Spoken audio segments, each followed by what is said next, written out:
마노아는 새끼 염소 한 마리와 곡식 예물을 가져다가 바위 위에서 주님께 드렸다. 주님께서는 마노아와 그의 아내가 보고 있는 데서 신기한 일을 일으키셨다. 제단에서 불길이 하늘로 치솟자 주님의 천사가 제단의 불길을 타고 하늘로 올라갔다. 마노아와 그의 아내는 이것을 보고 얼굴을 땅에 대고 엎드렸다. 주님의 천사가 마노아와 그의 아내에게 다시 나타나지 않자 그제야 마노아는 비로소 그가 주님의 천사인 줄 알았다. 마노아는 아내에게 말하였다. 우리가 하나님을 보았으니 우리는 틀림없이 죽을 것이요. 그러자 그의 아내가 그에게 말하였다. 만일 주님께서 우리를 죽이려 하셨다면 우리의 손에서 번제물과 곡식 예물을 받지 않으셨을 것이며 또 우리에게 이런 모든 일을 보이거나 이런 말씀을 하지도 않으셨을 것입니다. 사사기 13장 19절에서 23절 말씀. 오늘 이야기에는 12명의 사사 가운데 마지막 사사가 등장합니다. 그는 잘 알려진 삼손입니다. 삼손의 이야기는 13장부터 16장까지 이어지는데 그가 차지하는 이야기 비율은 사사기 내에서 가장 많다고 할 수 있습니다. 이스라엘은 다시 주님 앞에 악행을 저지릅니다. 악행의 결과는 늘 강대국의 다스림으로 나타납니다. 이번에는 블레셋의 지배를 받게 되는데 무려 40년 동안 지배를 받게 됩니다. 이 시기는 사사기 전체를 통틀어 가장 긴 지배의 시기였다고 할 수 있습니다.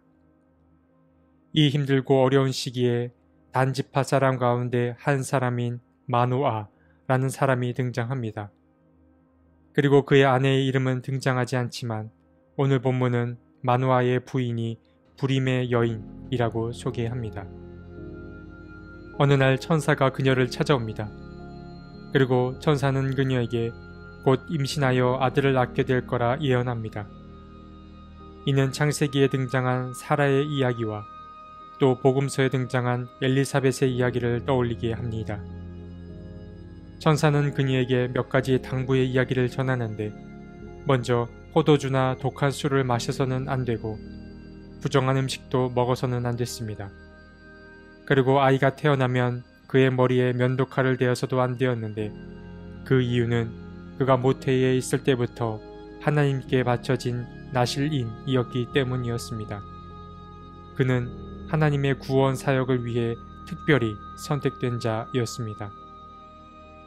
천사가 떠난 후 마노아의 아내는 남편을 찾아가 그녀가 듣고 본 바를 모두 전했습니다. 이야기를 전해들은 마노아는 몹시 긴장했습니다. 그는 자신에게 일어날 일이 믿기지 않아서 다시 천사를 보내어 자신에게 직접 메시지를 전해달라고 기도했습니다. 주님은 마노아의 기도에 응답하셨습니다. 주님의 천사가 다시 두 부부를 찾아왔습니다. 이번에도 주님의 천사는 마노아의 아내에게 먼저 나타났습니다. 마노아는 아내와 함께 있지 않았기 때문에 그녀는 서둘러 남편을 데려옵니다. 급히 돌아온 마노아는 천사에게 묻습니다. 아이가 태어나면 무엇을 지켜야 하며 또 그 아이가 앞으로 해야 할 일이 무엇인지 묻습니다.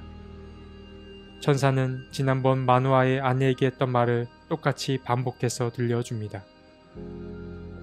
천사의 이야기를 들은 마노아는 그에게 잠시 기다리라고 한 뒤 천사를 위한 제사를 준비합니다. 그는 새끼 염소 한 마리를 대접하려고 급히 서둘렀습니다.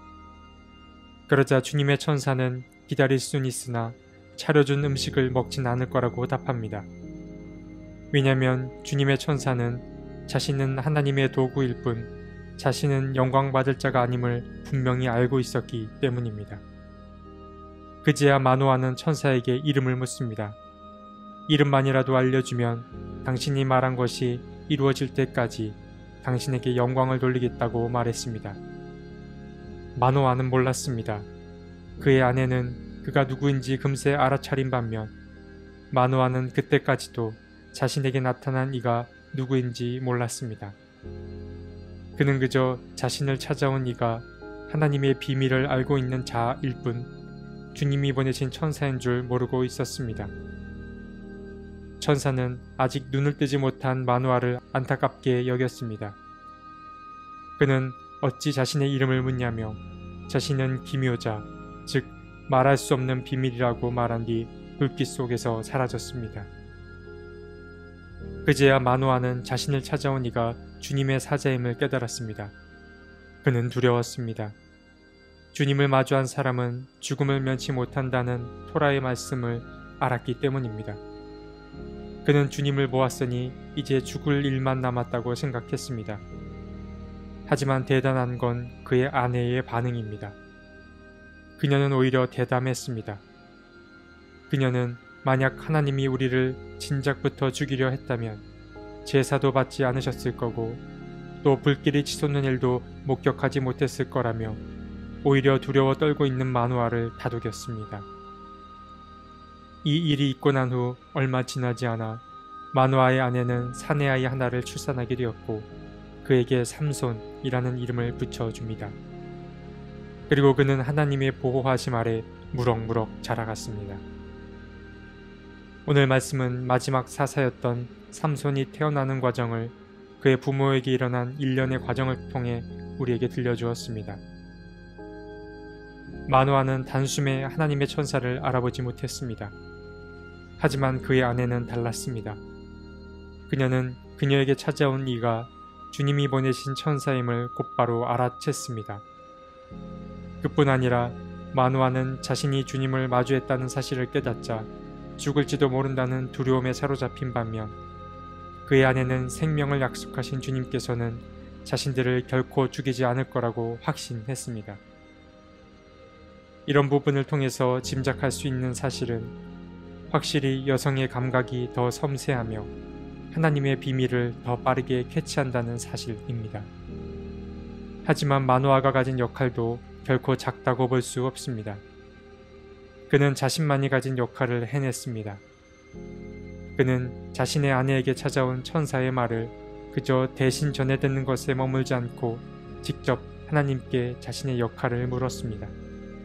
그는 하나님께 요구했고 자신이 감당해야 할 몫을 확실히 인지하기를 바랐습니다. 마누아와 그의 아내는 삼손의 탄생을 두고 전혀 다른 반응을 보였습니다. 우리는 저마다 다양한 은사를 나눠 가지고 이 땅을 살아갑니다. 어떤 이는 마누아의 아내처럼 섬세한 능력을 갖고 살아가고 또 어떤 이는 마누아처럼 먼과 확실하고 추진력 있는 능력을 갖고 살아갑니다. 그리고 우리는 이처럼 서로 다른 능력과 재능을 나누며 크고 작은 공동체를 이루며 살아갑니다. 하나님에게 있어서 무엇보다 중요한 것은 다양성입니다. 좋은 세상은 다양성이 밑받침된 세상입니다. 우리에게는 다양한 역할과 다양한 성향을 가진 사람들이 필요합니다. 오늘 우리는 마누아 부부를 통해 서로 다른 은사를 가진 작은 공동체의 모습을 엿보았습니다. 오늘 하루를 지내면서 나와 다른 이를 인정하되 혹 자신이 좀 쓸모없는 것 같아 위축된 분이 계시다면 가슴을 활짝 펴고 주님의 이끄심을 기대하셨으면 좋겠습니다. 하나님, 우리를 주님이 가꾸어 가실 세상의 도구로 삼아 주십시오. 나의 능력을 앞세우지 말게 하시고 겸손히 주님을 따르게 도와주십시오. 나와 다른 사람을 품을 수 있는 넉넉한 품을 허락해 주시고 서로 다른 모습들이 어울려 아름다운 하나님 나라를 이루어가게 도와주십시오. 아멘.